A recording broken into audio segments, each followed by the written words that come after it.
Melbourne 2026, semifinale, 5-7. E stavolta non basta. Chi guarda vede l'ultimo punto. Ma la differenza non è lì, è prima, nelle occasioni che arrivano e non entrano.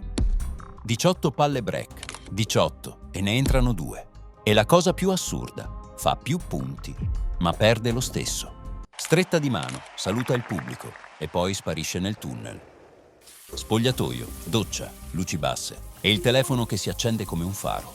Notifiche, titoli, clip, commenti.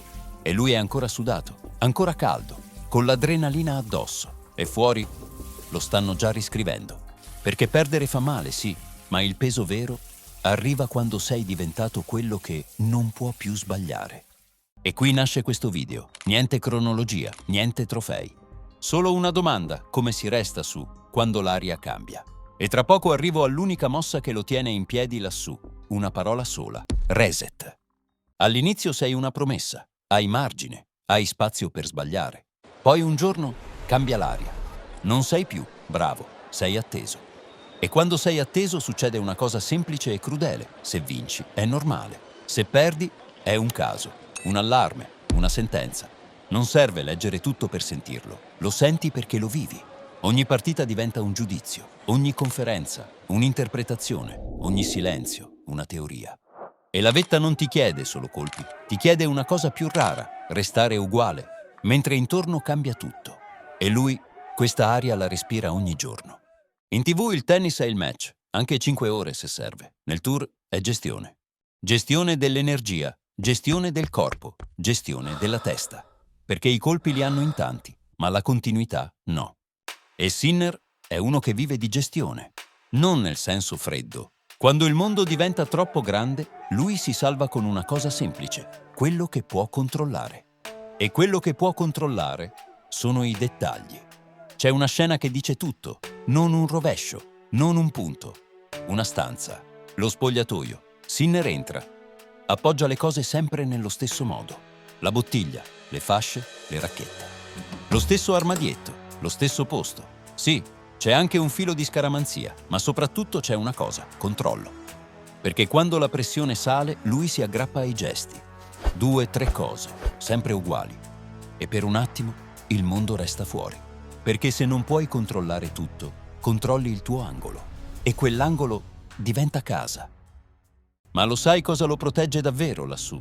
Non è un colpo. È arrivare alla partita con la testa fresca. È il sonno.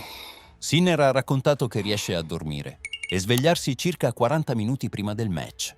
Non è pigrizia, è strategia. Perché la vetta ti chiede una cosa precisa, essere lucido quando il corpo chiede tregua. In alto l'energia è punteggio. Se la sprechi prima, ti presenti già sotto. Poi c'è la parte che non finisce nelle statistiche, ma decide tutto. La cerchia, quelli giusti. Yannick non è uno che cerca rumore, non si nutre di caos, non ha bisogno di 1000 voci. Ha bisogno di poche persone, stabili, pulite. E nel cerchio, al centro, c'è un nome, Alex Vittour. Non solo manager, non solo lavoro, amico d'infanzia.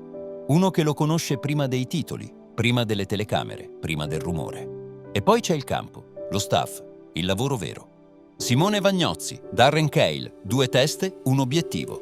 Perché il talento ti porta su, ma la cerchia giusta ti tiene dritto nei giorni difficili.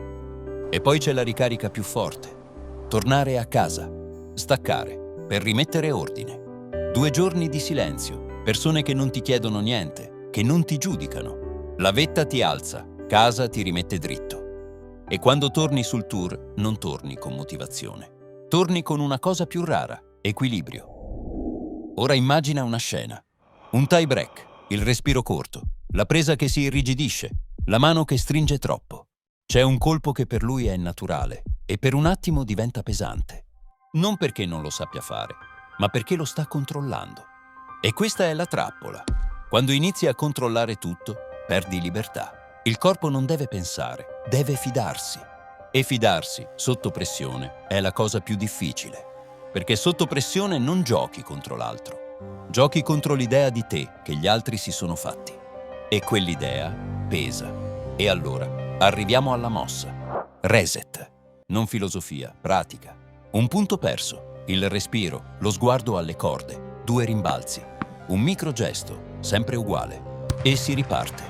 Perché se resti nel punto prima, perdi 2 volte. Il reset non cancella l'errore, ti impedisce di portartelo dietro. Non è cancellare, è tornare sul punto, subito, e ripartire. Alla fine il prezzo della vetta non è arrivare su, è restarci quando il mondo ti mette sotto la lente. Tutti guardano, tutti commentano, tutti interpretano. E lui deve rimanere lui. E Yannick, per farlo, fa cose precise. Stringe la cerchia, protegge la routine, difende l'energia, si aggrappa alla normalità, torna a casa quando può. E quando serve, resetta. Non perché è freddo, perché è l'unico modo per durare lassù.